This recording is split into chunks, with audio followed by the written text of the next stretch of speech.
بسم اللہ الرحمن الرحیم۔ بیت المقدس کی فتح کا واقعہ ہم نے صرف اس لیے بیان کیا ہے کہ یہ بتانا مقصود ہے کہ فتح مصر کا خیال کس کے دماغ میں آیا تھا اور کس نے امیر المؤمنین کو قائل کیا تھا کہ مصر پر فوج کشی کی جائے۔ بیت المقدس میں ہی ایک شام عمرو بن عاص رضی اللہ تعالیٰ عنہ حضرت عمر رضی اللہ تعالیٰ عنہ کے پاس جا بیٹھے اور کہا کہ وہ ایک ضروری بات کرنے آئے ہیں۔ حضرت عمر رضی اللہ تعالیٰ عنہ ان کی بات سننے کو تیار ہو گئے۔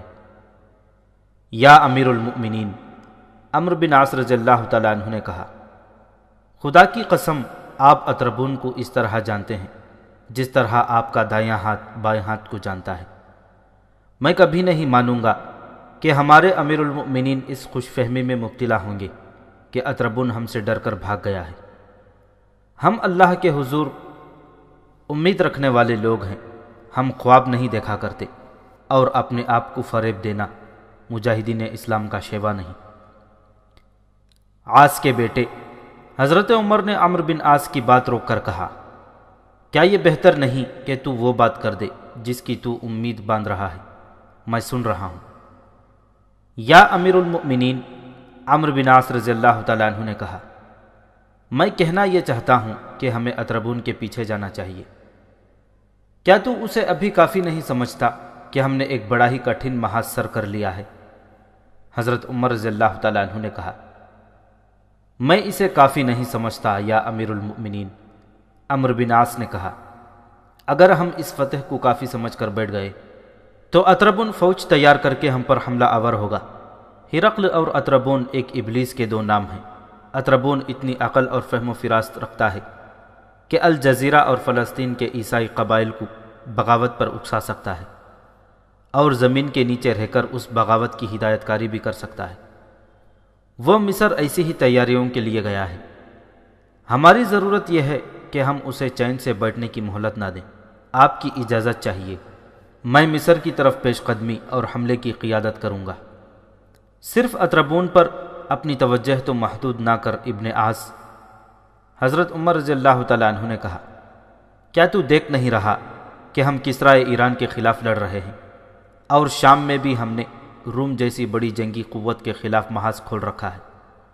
اگر ہم نے اتنی دور ایک اور محاذ کھول دیا تو ایسا نہ ہو کہ ہمارے باقی محاذ کمزور ہو جائیں۔ عمرو بن عاص رضی اللہ تعالیٰ عنہ کی امیر المؤمنین حضرت عمر رضی اللہ تعالیٰ عنہ کے ساتھ یہ گفتگو یہیں پر ختم نہیں ہو گئی۔ انہوں نے امیر المؤمنین کے آگے مصر کی پوری تاریخ رکھ دی تھی۔ پھر انہوں نے آیات قرآن بھی سنا ڈالی جن میں مصر کا ذکر آتا ہے۔ انہوں نے بنی اسرائیل اور حضرت موسیٰ علیہ السلام کا ذکر خاص طور پر ذکر کیا اور پھر سنایا کہ حضرت موسیٰ علیہ السلام اپنی قوم کے ساتھ فرعونوں سے کس طرح فرار ہوئے تھے اور کس طرح اللہ کے حکم سے دریائے نیل نے انہیں راستہ دے دیا تھا، اور پھر فرعون رامسیس دوم دریا کے دیے ہوئے اس راستے پر اترا تو دریا اپنی روانی میں آ گیا اور رامسیس غرق ہو گیا تھا۔ عمرو بن عاص رضی اللہ تعالیٰ عنہ نے حضرت یوسف علیہ السلام کا خاص طور پر ذکر کیا اور کہا کہ عرب کے مسلمان حضرت یوسف علیہ السلام کے قصے کو تو کبھی بھول ہی نہیں سکتے، اور اس قصے کے حوالے سے عربی لوگ مصر کو اپنے دل میں بسائے ہوئے ہیں۔ قرآن میں متعدد آیات میں یہ قصہ اللہ تعالیٰ نے اپنی زبان مقدس سے بیان فرمایا ہے۔ امیر المؤمنین حضرت عمر رضی اللہ تعالیٰ عنہ چپ چاپ عمرو بن عاص رضی اللہ تعالیٰ عنہ کی یہ باتیں سن رہے تھے۔ ایسی بات تو تھی ہی نہیں کہ حضرت عمر رضی اللہ تعالیٰ عنہ کے لیے یہ باتیں نئی تھیں۔ وہ مصر کی تاریخ سے اور قرآن میں مصر کے ذکر سے بڑی اچھی طرح واقف تھے، لیکن انہوں نے عمرو بن عاص رضی اللہ تعالیٰ عنہ کو روکا نہیں کہ وہ سب جانتے ہیں۔ حضرت عمر رضی اللہ تعالیٰ عنہ دیکھ رہے تھے کہ عمرو بن عاص کس نیت سے اور کس جذبے سے یہ باتیں کر رہے ہیں۔ ایسی بات تو تھی ہی نہیں کہ عمرو بن عاص رضی اللہ تعالیٰ عنہ خود مصر کے بادشاہ بننا چاہتے تھے، بلکہ ان کا مقصد یہ تھا کہ مصر کے بغیر اسلامی سلطنت مکمل نہیں ہو سکتی۔ عمرو بن عاص عرب اور مصر کے تعلقات کی تاریخ کو حضرت ابراہیم علیہ السلام تک لے گئے۔ انہوں نے کہا کہ اہل حجاز، خاص طور پر اہل مکہ، عرب اور مصر کے تجارتی تعلقات کو بھول نہیں سکتے۔ حضرت ابراہیم علیہ السلام کے صاحبزادے حضرت اسماعیل علیہ السلام عربوں کے جد اعلیٰ تھے، اور ان کی والدہ حضرت حاجرہ علیہ السلام اصل نسل سے مصری تھیں۔ وہ اس طرح کہ حضرت ابراہیم علیہ السلام اپنی زوجہ حضرت سارہ کے ساتھ عراق سے فلسطین اور فلسطین سے مصر چلے گئے تھے۔ مصر کے بادشاہ نے حضرت ابراہیم علیہ السلام کی خدمت میں حضرت حاجرہ کو پیش کیا تھا۔ حضرت ابراہیم علیہ السلام نے حضرت حاجرہ کے ساتھ شادی کر لی تھی، اور ان کے بطن سے حضرت اسماعیل علیہ السلام پیدا ہوئے تھے۔ حضرت ابراہیم علیہ السلام کی پہلی بیوی حضرت سارہ نے دیکھا کہ حضرت ابراہیم اس نسبت سے حضرت حاجرہ کو زیادہ توجہ دیتے ہیں، تو وہ ناراض ہو گئیں اور قسم کھا لی تھی کہ حضرت حاجرہ کے ساتھ نہیں رہیں گی۔ حضرت ابراہیم حضرت حاجرہ اور حضرت اسماعیل کو ساتھ لے کر الجزیرۃ العرب چلے گئے اور وہاں جا قیام کیا جہاں آج کل مکہ مکرمہ آباد ہے۔ حضرت اسماعیل علیہ السلام نے قبیلہ جرہم کی ایک دوشیزہ سے شادی کر لی، جس کے بطن سے 12 لڑکے پیدا ہوئے۔ یہی لڑکے عربوں کے آباء و اجداد بنے۔ چونکہ حضرت اسماعیل علیہ السلام کے ننیال مصری تھے، اس لیے یہ عربوں کے ساتھ ایک مقدس رشتہ بن گیا۔ پھر عمرو بن عاص رضی اللہ تعالیٰ عنہ نے عرب اور مصر کے تجارتی تعلقات کا تفصیلی ذکر کیا اور کہا کہ مصر کے ساتھ عربوں کے تعلقات تجارتی ہی نہیں، جذباتی بھی ہیں، بلکہ انہوں نے روحانی تعلقات کہا۔ پھر یوں وضاحت کی کہ عرب مصر کے متعلق تو بہت کچھ جانتے تھے، لیکن قرآن نازل ہوا تو عربوں کو مصر کی وہ باتیں بھی معلوم ہوئیں جو ان کے ذہن میں کبھی آئی ہی نہیں تھی۔ مصر میں ایرانیوں اور رومیوں کی جنگ بڑا لمبا عرصہ جاری رہی۔ ایرانیوں نے 616 عیسوی میں مصر پر فوج کشی کی تھی اور رومیوں کو شکست دے کر مصر پر 9 سال تک قابض رہے تھے۔ پھر ہرقل اٹھا اور اس نے ایرانیوں پر فوج کشی کر کے انہیں مصر اور شام سے نکال دیا۔ اللہ تعالیٰ نے رسول اکرم صلی اللہ علیہ وسلم پر بذریعہ وحی انکشاف کر دیا تھا کہ رومی ایک نہ ایک دن ایرانیوں پر غالب آئیں گے۔ قرآن کے الفاظ یہ ہیں کہ رومی شام میں مغلوب ہو گئے ہیں اور ان کے چند برس بعد پھر غالب آئیں گے۔ یہ قرآنی پیشن گوئی پوری ہوئی اور پھر رومیوں نے ایرانیوں کو ان کے اپنے ملک میں دھکیل دیا۔ رسول اللہ صلی اللہ علیہ وسلم مدینہ کو ہجرت فرما چکے تھے، اور جب مسلمانوں کے حالات ٹھیک ہو گئے اور مجاہدین کے لشکر بھی تیار ہو گئے تو رسول اللہ صلی اللہ علیہ وسلم نے کسرائے ایران، قیصر روم، ہیرا اور غسان کے بادشاہوں اور مصر کے فرما روا کے پاس ایلچی بھیجے کہ وہ سب اسلام قبول کر لیں۔ ضروری معلوم ہوتا ہے کہ رسول اکرم صلی اللہ علیہ وسلم کے مکتوب مبارک کا پورا متن یہاں پیش کیا جائے۔ تاریخ نویس ابن عبد الحکم نے مصر کی فتوحات اور حالات میں لکھا ہے کہ مصر جانے والے ایلچی حضرت حاتب رضی اللہ تعالیٰ عنہ تھے۔ مکتوب مبارک کے الفاظ یہ تھے: بسم اللہ الرحمن الرحیم، اللہ کے رسول محمد صلی اللہ علیہ وسلم کی طرف سے، عظیم القبد مقوس کے نام، سلامتی ہو اس پر جو حق کی پیروی کرے۔ اما بعد، میں تمہیں اسلام کی دعوت دیتا ہوں۔ اگر تم نے اسلام قبول کر لیا تو تم بھی سلامت رہو گے اور اللہ تعالیٰ اس کا دگنا اجر عطا فرمائے گا۔ اے اہل کتاب، اس حقیقت کی طرف آ جاؤ جو ہم تم دونوں میں یکساں طور پر مسلم ہے، اور وہ یہ ہے کہ ہم اللہ کے سوا کسی کی عبادت نہ کریں اور کسی چیز کو اور کسی انسان کو اس کا شریک نہ ٹھہرائیں، اور نہ ہم میں سے کوئی انسان دوسرے انسان کے ساتھ ایسا برتاؤ کرے جسے اللہ کو چھوڑ کر اسے اپنا پروردگار بنا لیا ہو۔ پھر اگر لوگ روگردانی کریں تو کہہ دو کہ ہم خدا کو ماننے والے ہیں۔ ابن عبد الحکم نے لکھا ہے کہ دوسرے جن بادشاہوں کو رسول اللہ صلی اللہ علیہ وسلم کا یہ مکتوب ملا تھا، انہوں نے آن حضور صلی اللہ علیہ وسلم کے ایلچیوں اور اس مکتوب کے ساتھ بڑا ہی توہین آمیز سلوک کیا تھا۔ خصوصاً کسرائے ایران نے تو یہ مذموم حرکت کی تھی کہ آن حضور صلی اللہ علیہ وسلم کا مکتوب پھاڑ کر اس کے پرزے بکھیر دیے تھے۔ اس کی اطلاع جب آپ صلی اللہ علیہ وسلم کو ملی تو آپ نے فرمایا کہ اس شخص کی سلطنت کے اسی طرح پرزے اڑیں گے۔ ہم نے اپنی تاریخی کتاب حجاز کی آندھی میں اس واقعے کو تفصیل سے بیان کیا ہے، اور جس طرح کسرائے ایران کی سلطنت کے پرزے بکھر کر اڑ گئے تھے وہ لمحے لمحے کی داستان کے طور پر سنایا ہے۔ ابن عبد الحکم نے لکھا ہے کہ مقوس نے آن حضور صلی اللہ علیہ وسلم کے مکتوب کو احترام سے وصول کیا اور پوری توجہ سے پڑھا۔ رات کے وقت شاہ مصر مقوس نے حضرت حاتب رضی اللہ تعالیٰ عنہ کو تنہائی میں اپنے پاس بلایا اور پوری تعظیم دے کر بٹھایا، پھر کہا کہ اسے اپنے رسول صلی اللہ علیہ وسلم کے متعلق کچھ بتائے۔ حضرت حاتب نے رسول اکرم صلی اللہ علیہ وسلم کی تمام تر صفات بیان کی اور ثبوت کے طور پر کچھ زندہ اور قابل یقین مثالیں پیش کی۔ میں جانتا تھا کہ ایک پیغمبر ابھی آئے گا۔ ابن عبد الحکم لکھتا ہے کہ مقوس نے کہا، لیکن میرا خیال تھا کہ یہ نبی شام میں آئے گا، کیونکہ اس سے پہلے تمام پیغمبر وہیں مبعوث ہوئے تھے، لیکن اب میں دیکھتا ہوں کہ ایک نبی مصیبت زدہ سرزمین عرب میں ظہور پذیر ہوا ہے۔ قبطی تمہارے اس نبی کی حلقہ بگوشی میں میرا ساتھ نہیں دیں گے۔ یہ احتیاط کرنا کہ یہاں کسی کو میری اور تمہاری اس گفتگو کا علم نہ ہو۔ میں یہ محسوس کر چکا ہوں کہ اس ملک پر تمہارے پیغمبر کا غلبہ ہوگا، تمہارے پیغمبر کے ساتھی اس کے بعد ہمارے ان مصر کے میدانوں میں اتریں گے اور ان میدانوں پر غالب آ جائیں گے، لیکن یہ قبطیوں سے اس کے متعلق ایک لفظ بھی نہیں کہوں گا۔ تم اپنے دوست آن حضور صلی اللہ علیہ وسلم کے پاس چلے جاؤ۔ اگلی صبح مقوس نے حضرت حاتب رضی اللہ تعالیٰ عنہ کو پھر بلایا اور اپنے پاس بٹھا کر کاتب کو بلایا اور عربی زبان میں یہ مکتوب لکھوایا۔ عبداللہ کے بیٹے محمد کو عظیم القبد مقوس کا سلام۔ اما بعد، میں نے آپ کا خط پڑھا اور جو کچھ آپ نے اس میں تحریر کیا ہے اور جو دعوت دی ہے اسے میں نے سمجھا ہے۔ میں جانتا تھا کہ ایک پیغمبر ابھی آنا باقی ہے، لیکن میرا خیال تھا کہ وہ ملک کے شام میں ظہور پذیر ہوگا۔ میں نے آپ کے قاصد کا احترام کیا ہے اور میں آپ کی خدمت میں 2 لڑکیاں جو قبطیوں میں اونچے درجے اور حیثیت کے خاندانوں کی ہیں پیش کر رہا ہوں، اور آپ کی سواری کے لیے ایک اعلیٰ نسل کا خچر بھی تحفے کے طور پر پیش کر رہا ہوں۔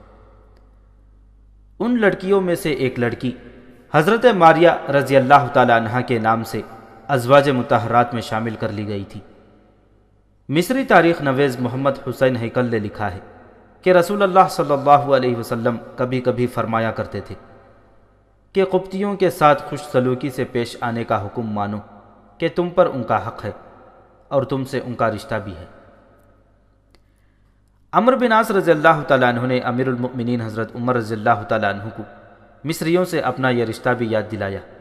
قبطی عیسائی تھے، لیکن انہوں نے اپنا الگ ایک فرقہ بنا لیا تھا۔ اب مصر پر بادشاہی ہرقل کی تھی، وہ بھی عیسائی تھا، لیکن قبطیوں کے فرقے کے سخت خلاف تھا۔ عیسائیوں کے 1 یا 2 فرقے اور بھی بن گئے تھے، اور یہ فرقے آپس میں جنگ و جدل میں لگے رہتے تھے۔ ہرقل نے مختلف فرقوں کے مشترک عقیدوں پر مبنی ایک سرکاری مذہب بنا ڈالا اور حکم نامہ جاری کیا کہ سب اس مذہب کو تسلیم کر لیں۔ اس نے مصر کے دارالسلطنت اسکندریہ میں مذہبی پیشواؤں کی سربراہی قیرس نامی اسقف کے سپرد کر دی اور اسے اتنے وسیع اختیارات دے دیے کہ وہ ظلم و تشدد کے ذریعے لوگوں سے سرکاری عیسائیت منوائے۔ دوسرے فرقے تو دبک گئے، لیکن قبطیوں نے سرکاری مذہب کے خلاف محاذ قائم کر لیا۔ قیرس نے ان پر جو وحشیانہ مظالم توڑے، اگر انہیں تفصیل سے بیان کیا جائے تو انسان کی روح بھی کانپ اٹھتی ہے۔ پورے 10 سال قبطی عیسائی قیرس کی وحشت اور بربریت کا شکار ہوتے رہے، ان کی سننے والا کوئی نہ تھا۔ عمرو بن عاص رضی اللہ تعالیٰ عنہ نے امیر المؤمنین سے کہا کہ قبطیوں کو اس ظلم و تشدد سے نجات دلانا ہمارا دینی فریضہ ہے۔ اس کے بعد عمرو بن عاص نے امیر المؤمنین کے سامنے مصر کی زرخیز زمین اور شادابی اور پھر قیمتی پتھروں اور کانوں کے ذخیرے اور بے انداز دولت کا ذکر کیا اور کہا کہ اللہ کی زمین سے حاصل ہونے والی یہ ساری دولت رومی بادشاہوں کے محلات میں چلی جاتی ہے اور لوگ بھوکے اور ننگے رہ جاتے ہیں۔ محنت اور مشقت کرنے والوں کو بڑی مشکل سے 2 وقت روٹی ملتی ہے اور ان کی محنت کا پورا ثمر شاہی محلات میں چلا جاتا ہے۔ یا امیر المؤمنین، عمرو بن عاص رضی اللہ تعالیٰ عنہ نے بڑے جذباتی لہجے میں کہا، میری روح کہہ رہی ہے کہ ہمیں وہ سرزمین پکار رہی ہے جہاں نیل بہتا ہے۔ میں اپنا ایک ذاتی واقعہ سنانا چاہتا ہوں جسے میں اللہ کا اشارہ سمجھتا ہوں۔ ہم یہ واقعہ اس داستان کے پہلے باب میں تفصیل سے سنا چکے ہیں، یہاں ہم مختصراً پھر سنا دیتے ہیں۔ یہ اس دور کا واقعہ ہے جب مصر پر ایرانی قابض تھے، اور اس کے فوراً بعد مصر پھر رومیوں کے تسلط میں آ گیا تھا۔ اس وقت عمرو بن عاص نے ابھی اسلام قبول نہیں کیا تھا۔ وہ تجارت کے سلسلے میں اہل قریش کے ایک قافلے کے ساتھ بیت المقدس گئے۔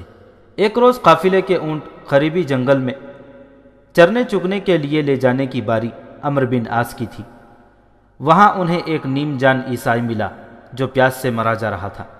اس کا نام شیماس تھا۔ عمرو بن عاص نے اسے اپنا سارا پانی پلا دیا اور وہ موت کے منہ سے نکل آیا۔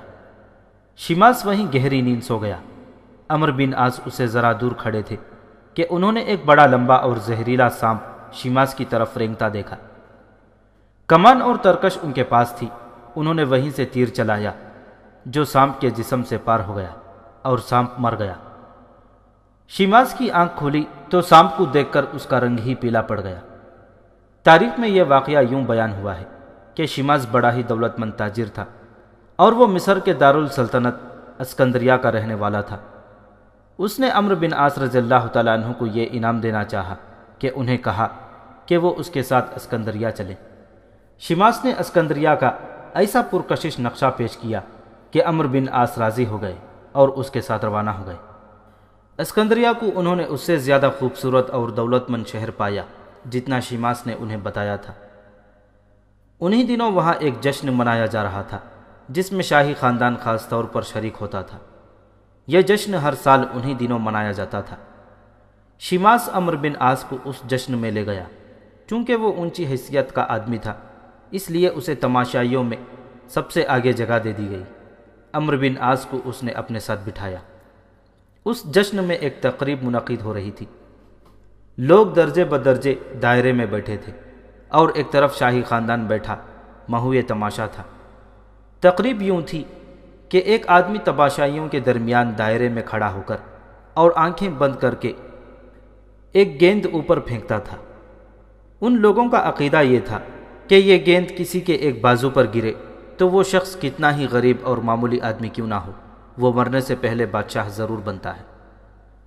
گیند پھینکنے والے نے چند مرتبہ گیند اوپر پھینکی لیکن گیند واپس زمین پر ہی گری۔ 3-4 مرتبہ گیند کسی نہ کسی آدمی پر گری لیکن جسم کے کسی اور حصے پر آ پڑی، ایک بازو پر نہ گری۔ آخر گیند عمرو بن عاص کے ایک بازو پر گری اور تماشائیوں کے ہجوم نے تالیاں بجائیں اور خوشی کے نعرے بھی لگائے، لیکن شاہی خاندان کے افراد نے کہا کہ وہ اس شخص کو اچھی طرح دیکھنا چاہتے ہیں اور یہ بھی جاننا چاہتے ہیں کہ یہ ہے کون۔ شیماس نے اٹھ کر شاہی خاندان کو بتایا کہ اس شخص کا نام عمرو بن عاص ہے اور یہ عربی ہے اور مکہ سے یہاں آیا ہے۔ لوگوں نے قہقہے لگانے شروع کر دیے اور ایسی آوازیں بھی اٹھیں کہ عرب کا یہ بدو ہمارا بادشاہ نہیں ہو سکتا۔ ہجوم کی یہ آوازیں بھی سنائی دیں کہ یہ چھوٹا اور ٹھنگنا سا بدو مصر کا بادشاہ ہو ہی نہیں سکتا۔ عمرو بن عاص عرب کے عام لوگوں کی طرح دراز قد نہیں تھے۔ ان کا قد چھوٹا، سر اور ہاتھ اور پاؤں قد کے مطابق زیادہ ہی بڑے تھے۔ ان کی بھویں گھنی تھیں، منہ ذرا زیادہ چوڑا تھا، داڑھی لمبی اور سینہ کچھ زیادہ ہی چوڑا تھا۔ البتہ ان کی سیاہ چمکیلی آنکھوں میں اور چہرے پر بشاشت اور زندہ دلی کا تاثر رہتا تھا۔ لیکن اسکندریہ کے لوگوں نے ان کا مذاق اڑایا۔ تقریباً تمام مورخوں نے لکھا ہے کہ عمرو بن عاص کو غصہ آتا ہی کم تھا، ان کے ہونٹوں پر تبسم سا ہی رہتا تھا۔ ابن عبد الحکم لکھتا ہے کہ عمرو بن عاص مصر سے واپس آ گئے، لیکن مصر اور اسکندریہ ان کے ذہن پر ایسے سوار ہوئے کہ وہ اکثر کہا کرتے تھے کہ وہ مصر میں ہی جا کر آباد ہونا چاہتے ہیں۔ یا امیر المؤمنین، یہ واقعہ سنا کر عمرو بن عاص نے کہا، میں ایسا خیال اپنے دماغ میں کبھی بھی نہیں لاؤں گا کہ گیند کا اشارہ یہ تھا کہ میں ایک نہ ایک دن مصر کا بادشاہ بنوں گا۔ بادشاہی صرف اللہ تعالیٰ کی ہے۔ اور یہ میرا عزم ہے کہ مصر میں اللہ کی بادشاہی قائم کرنی ہے، مجھے آپ کی اجازت چاہیے۔ حضرت عمر رضی اللہ تعالیٰ عنہ بڑے تحمل اور انہماک سے عمرو بن عاص کی یہ باتیں سنتے رہے۔ مورخ لکھتے ہیں کہ ان کا انداز بتا رہا تھا کہ وہ قائل ہو گئے ہیں۔ حقیقت بھی یہی تھی کہ حضرت عمر رضی اللہ تعالیٰ عنہ قائل ہو گئے تھے، لیکن مصر پر فوج کشی کی اجازت اتنی جلدی دے نہیں سکتے تھے۔ انہوں نے عثمان بن عفان رضی اللہ تعالیٰ عنہ اور مدینہ کے کچھ صحابہ اکرام سے مشورہ کیا تو ان میں سے کسی نے بھی تائید نہ کی، اور یہی کہا کہ ابھی ہم اس قابل نہیں کہ اتنی دور کا ایک اور محاذ کھول دیں۔ حضرت عمر رضی اللہ تعالیٰ عنہ نے عمرو بن عاص کے ان خیالات اور عزم کو بہت سراہا اور ان کی حوصلہ افزائی کی، اور اس کے بعد حضرت عمر نے ویسے ہی ایک بات چھیڑ دی۔ انہوں نے کہا کہ قطبی عیسائیوں کے ساتھ ہمارا رشتہ تو بنتا ہے اور ہم انہیں رومیوں کے ظلم و تشدد سے نجات دلائیں گے، لیکن سنا ہے ان کے ہاں ایک بڑی ہی ظالمانہ رسم چل رہی ہے۔ رسم یہ تھی کہ قبطی اس وہم میں مبتلا تھے کہ جب فصلوں کو پانی کی ضرورت ہوتی ہے تو دریائے نیل کی روانی رک جاتی ہے، یعنی دریا ٹھہر جاتا ہے۔ قبطی سال میں ایک بار ایک کنواری لڑکی کو اس کے والدین کی رضامندی سے الگ کر لیتے تھے اور اسے بڑے قیمتی لباس اور زیورات پہنا کر دریائے نیل میں پھینک دیتے تھے۔ لڑکی ڈوب مرتی تھی اور قبطی کہتے تھے کہ دریائے نیل اب رکے گا نہیں اور یہ بہتا ہی رہے گا۔ عمرو بن عاص رضی اللہ تعالیٰ عنہ نے امیر المؤمنین کی تائید کی اور کہا کہ انشاءاللہ قبطی قبول اسلام پر آ جائیں گے اور ان کی تمام بے بنیاد رسمیں ختم ہو جائیں گی۔ اب ہم اس داستان کو اس مقام پر لے جاتے ہیں جہاں حلب میں عیسائی قبائل نے متحد ہو کر مسلمانوں کے خلاف جنگ لڑی تھی اور مسلمانوں کے ہاتھوں اپنا قتل عام کروا کے ان کے آگے سر تسلیم خم کر دیا تھا۔ سپہ سالار ابو عبیدہ رضی اللہ تعالیٰ عنہ جب حلب پہنچے تھے تو قبائل کے سرداروں نے ان کے پاس جا کر اعتراف کر لیا تھا کہ انہیں اپنی لغزش اور کم فہمی کی سزا ملی ہے۔ سرداروں نے سپہ سالار ابو عبیدہ کو یہ بھی بتایا کہ ان کی قیادت رومی فوج کا ایک جرنیل اور ایک افسر کر رہے تھے اور انہوں نے ہی انہیں مسلمانوں کے خلاف لڑنے کے لیے تیار کیا تھا۔ ابو عبیدہ رضی اللہ تعالیٰ عنہ کو شارینہ کے خاوند حدید بن مومن خزرج سے پہلے ہی پتہ چل چکا تھا کہ اینتھونیس اور روتاس نے ان قبائلیوں کو مسلمانوں کے خلاف جنگ کے لیے تیار کیا تھا۔ حدید نے سپہ سالار کو یہ بھی بتایا کہ ہرقل کی ایک بیوی اور اس کا نوجوان بیٹا بھی فرار ہو کر یہاں آ گئے تھے۔ حدید کو یہ ساری باتیں شارینہ نے بتائی تھیں۔ اللہ اکبر، اللہ اکبر، سپہ سالار ابو عبیدہ رضی اللہ تعالیٰ عنہ نے کہا۔ سلطنت روم ایک تناور درخت تھا، اب دیکھو اس کی ٹہنیاں کس طرح ٹوٹ ٹوٹ کر گر رہی ہیں۔ ایک رومی جرنیل باغی ہو کر ادھر آ گیا۔ قیصر روم کی اپنی ایک بیوی اپنے بیٹے کے ساتھ اس جرنیل کے ساتھ آ گئی۔ یہ لوگ یہاں اپنی سلطنت کی بنیاد رکھنے آئے تھے۔ اللہ کے اس اشارے کو سمجھو کہ سلطنت روم کا تناور درخت اب اسی طرح ٹہنی ٹہنی ہو کر بکھر جائے گا اور زمین اس کی جڑوں کو پانی سے محروم کر دے گی۔ سپہ سالار ابو عبیدہ رضی اللہ تعالیٰ عنہ کچھ دن حلب میں گزار کر واپس حمص چلے گئے اور انہوں نے شام کے مختلف علاقے مختلف سالاروں کے سپرد کر دیے اور کہا کہ ان کے سرکاری انتظامات، جزیہ اور دیگر محصولات کی وصولی کا نظام رواں کیا جائے۔ اس طرح شام کے حالات معمول پر آ گئے۔ حلب اور انطاکیہ کے درمیان تقریباً 45 میل فاصلہ ہے۔ اس دور میں یہ تمام علاقہ کچھ اس طرح ہوا کرتا تھا کہ زیادہ تر جنگلات تھے، کچھ حصہ چٹانی تھا جس میں چٹانوں کے علاوہ ٹیلے اور ٹیکریاں بھی تھیں اور تھوڑا سا علاقہ ریگستانی تھا۔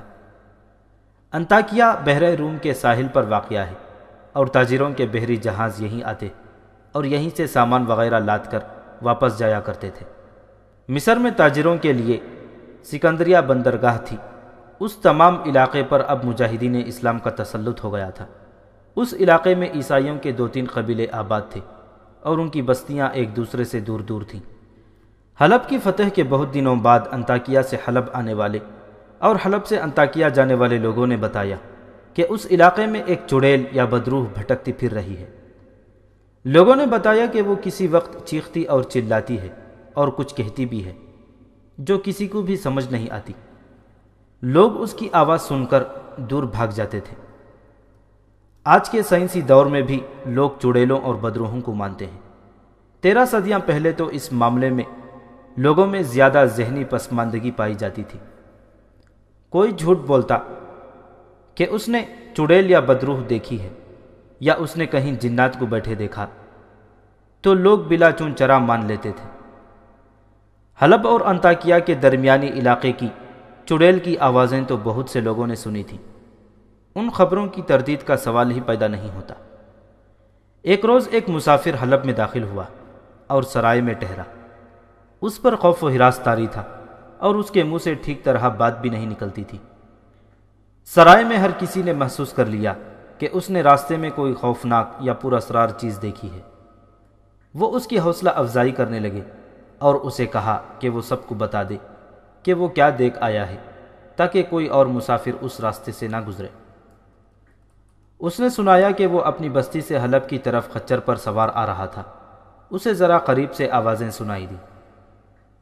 میں اس کا خون پی لوں گی، اس نے میرا خون بہایا ہے۔ اس کے بعد اس مسافر کو چیخیں سنائی دی۔ آواز بلا شک و شبہ عورت کی تھی۔ ایک تو جنگل گھنا تھا اور اس میں ٹیکریاں بھی تھیں، اس لیے کچھ نظر نہیں آتا تھا کہ یہ کون ہے اور کیا یہ انسان ہے یا کوئی پر اسرار مخلوق۔ اس کے دل پر خوف طاری ہو گیا اور خچر کو ایڑ لگائی کہ تیز چلے، مگر وہ گھوڑا نہیں خچر تھی۔ خچر کو جتنی بھی ایڑ لگاؤ مارو پیٹو وہ ذرا سا تیز چلنے لگتی ہے، لیکن گھوڑے کی طرح سرپٹ نہیں دوڑتی۔ اس مسافر کا راستہ ٹیکریوں میں سے گزرتا ایک ٹیکری کے قریب سے مڑتا تھا۔ وہ وہاں سے مڑا تو اچانک ایک نوجوان لڑکی اس کے راستے میں آ گئی۔ اس کے بال بکھرے ہوئے تھے، اس کا چہرہ بجھا بجھا سا تھا، بہت ہی خوبصورت تھی۔ کپڑے کئی جگہوں سے پھٹے ہوئے تھے۔ مسافر کو خیال آیا کہ اس جنگل میں اس عمر کی لڑکی کا کیا کام ہو سکتا ہے؟ یہ کسی مری ہوئی لڑکی کی بدروح ہوگی یا چڑیل انسان کے روپ میں آ گئی ہوگی۔ مسافر نے اس سے نہ پوچھا کہ وہ کون ہے، انسان ہے یا آسمان سے آئی ہوئی کوئی مخلوق ہے۔ اس نے دلی طور پر یقین کر لیا کہ یہ بدروح یا چڑیل ہے۔ وہ خوف سے لرزا خچر سے اترا اور اس چڑیل کے آگے دو زانو ہو کر ہاتھ جوڑے۔ میں غریب مسافر ہوں، اس نے چڑیل یا بدروح سے التجا کی۔ چھوٹے چھوٹے بچے ہیں، ان کا پیٹ پالنے کے لیے در بدر خوار پھرتا رہتا ہوں۔ مجھے بتا تیری کیا خدمت کر سکتا ہوں، میری جان بخشی کر دے۔ چڑیل نے کوئی بات نہ کی۔ وہ خچر تک گئی۔ ذہن کے ساتھ ایک تھیلا بندھا ہوا جس میں مسافر کا کھانے پینے کا سامان تھا اور تھیلے کے ساتھ چھوٹا سا پانی کا مشکیزہ بھی تھا۔ چڑیل نے تھیلا بھی اتار لیا اور مشکیزہ بھی۔ وہ دو زانو بیٹھے مسافر کے سامنے آ کر رک گئی۔ ہرقل کہاں ہے؟ چڑیل نے پوچھا۔ میں صحیح جواب نہیں دے سکوں گا، مسافر نے ہانپتی کانپتی آواز میں کہا۔ اتنا ہی جانتا ہوں کہ ہرقل مسلمانوں سے شکست کھا کر ملک شام سے بھاگ گیا ہے۔ کہاں گیا ہے میں یہ نہیں بتا سکتا۔ یہ کہہ سکتا ہوں کہ وہ مصر گیا ہوگا، مصر میں اس کی بادشاہی ہے، اور سنا ہے کہ سکندریہ میں اس کا محل ہے اور وہ وہیں رہتا ہے۔ میں اس کا خون پینے جا رہی ہوں، چڑیل نے دانت پیس کر کہا۔ اس نے میرا خون بہایا ہے، اس نے مجھے قتل کروایا ہے۔ تمہیں معلوم ہے وہ کہاں ہے تو بتا دو، ورنہ تمہارا خون پی لوں گی۔ میرے بچوں پر یہ ظلم نہ کرنا، مسافر نے روتے ہوئے کہا۔ میں غریب آدمی بادشاہوں کے بارے میں بتانے سے معذور ہوں۔ اگر تم خدا کو مانتی ہو تو اسی کے نام پر میری جان بخشی کر دو۔ مسافر نے سرائے میں سنایا کہ چڑیل نے تھیلا اور مشکیزہ اٹھایا اور ایک طرف کو چل دی۔ مسافر اسے دیکھتا رہا اور وہ ٹیکری کی اوٹ میں چلی گئی۔ مسافر خچر پر سوار ہوا اور حلب کی طرف چل پڑا۔ کچھ ہی دنوں بعد انطاکیہ میں ایسے ہی دو مسافر پہنچے۔ ان کی حالت بھی اسی مسافر جیسی ہو رہی تھی۔ وہ خوف و ہراس میں مبتلا تھے۔ وہ لوگوں کو بتاتے جا رہے تھے کہ فلاں راستے سے کبھی نہ گزرنا، کیونکہ وہاں ایک چڑیل یا کسی مقتول لڑکی کی بدروح گھومتی پھرتی اور چیختی چلاتی رہتی ہے۔ انہوں نے چڑیل کا وہی حلیہ بتایا جو حلب پہنچنے والے مسافر نے بتایا تھا۔ ان سے بھی چڑیل نے کھانے پینے کی اشیاء لے لی تھی اور جنگل میں غائب ہو گئی تھی۔ ان سے بھی اس نے ہرقل کے متعلق پوچھا تھا کہ وہ کہاں ہے۔ انہوں نے بھی اسے بتایا تھا کہ وہ شام سے شکست کھا کر بھاگا اور سکندریہ چلا گیا ہوگا۔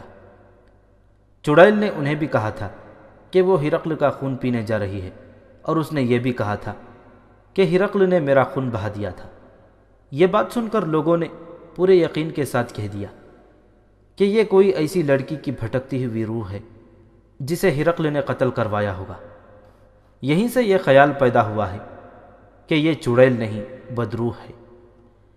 ایسی شہادت کہیں سے بھی نہیں ملی کہ اس نے کسی انسان کو ذرا سا بھی نقصان پہنچایا ہو یا کسی کو پریشان کیا ہو، سوائے اس کے یہ جس مسافر کے بھی سامنے آتی تھی اس سے کھانے پینے کا سامان لے لیتی تھی۔ اس علاقے میں جو قبائلیوں کی چھوٹی بڑی بستیاں تھیں ان میں رہنے والوں نے بھی اس کی پکار اور چیخ سنی، لیکن وہ کبھی کسی بستی میں داخل نہ ہوئی۔ لوگوں نے شام کے بعد گھروں سے نکلنا چھوڑ دیا تھا۔ وہ صرف مسافروں کو نظر آتی اور انہیں روکتی تھی۔ اسے جتنے بھی مسافروں نے دیکھا سب نے ایک جیسا ہی حلیہ بتایا اور کہا کہ بگڑے ہوئے حال حلیے سے صاف پتہ چلتا ہے کہ وہ نوجوان ہے اور بڑی ہی خوبصورت ہے۔ مسافروں نے اس کے متعلق جو خبریں ادھر ادھر پہنچائیں ان سے یہ اندازہ ہو سکتا تھا کہ وہ انطاکیہ کی طرف جا رہی ہے۔ انطاکیہ پر بھی مسلمانوں کا قبضہ ہو چکا تھا۔ تاریخ سے یہ پتہ نہیں چلتا کہ اس وقت انطاکیہ کون سے سالار کے سپرد کر دیا گیا تھا۔ یہ بدروح تھی یا چڑیل یا کوئی پاگل لڑکی تھی، انطاکیہ کے مضافات میں جا پہنچی۔ لوگوں تک اس کی خبریں پہلے ہی پہنچ گئی تھیں، اس لیے لوگوں کو جب پتہ چلا کہ وہ قریب آ گئی ہے تو اس پر خوف و ہراس طاری ہو گیا۔ خوف و ہراس بھی ایسا کہ بعض مسافر اپنا سفر ملتوی کر دیتے تھے۔ ایک روز 3-4 آدمی جو انطاکیہ کے غیر مسلم باشندے تھے مسلمانوں کے سالار کے پاس گئے اور کہا کہ ایک عرصے سے ایک چڑیل یا بدروح کی خبریں سن کر لوگوں پر ایسا ڈراؤنا اثر ہوا ہے کہ شام کے بعد کوئی گھر سے باہر نہیں نکلتا اور سفر بھی پرخطر ہو گیا ہے۔ ہم اسلام کے بارے میں کچھ سن کر آئے ہیں۔ اس وفد کے سردار نے کہا، ہم جانتے ہیں کہ چڑیل یا بدروح یا جنات کے سامنے انسان بالکل بے بس اور مجبور ہوتا ہے، کوئی انسان ان کا مقابلہ نہیں کر سکتا، لیکن کسی نے بتایا ہے کہ اسلام کے بعض عالموں کے پاس ایسی طاقت ہوتی ہے جو ان پر اسرار اور پرخطر چیزوں پر قابو پا لیتے ہیں۔ یہ دراصل شہریوں کی طرف سے بھیجا ہوا وفد تھا اور شہریوں کی درخواست یہ تھی کہ مسلمانوں کے پاس اگر کوئی ایسی طاقت ہے تو اسے چڑیل یا بدروح سے نجات دلائی جائے۔ ہاں، تم نے ٹھیک سنا ہے، سالار نے کہا، اسلام میں ایسی طاقت ہے کہ جنات، چڑیلوں اور بدروحوں پر قابو پایا جا سکتا ہے۔ اس طاقت کا راز یہ ہے کہ جو مر جاتا ہے وہ واپس نہیں آتا، نہ حقیقی روپ میں نہ بدروح کے روپ میں۔ اسلام ایک حقیقت پسند مذہب ہے جو بدروحوں اور چڑیلوں کو نہیں مانتا۔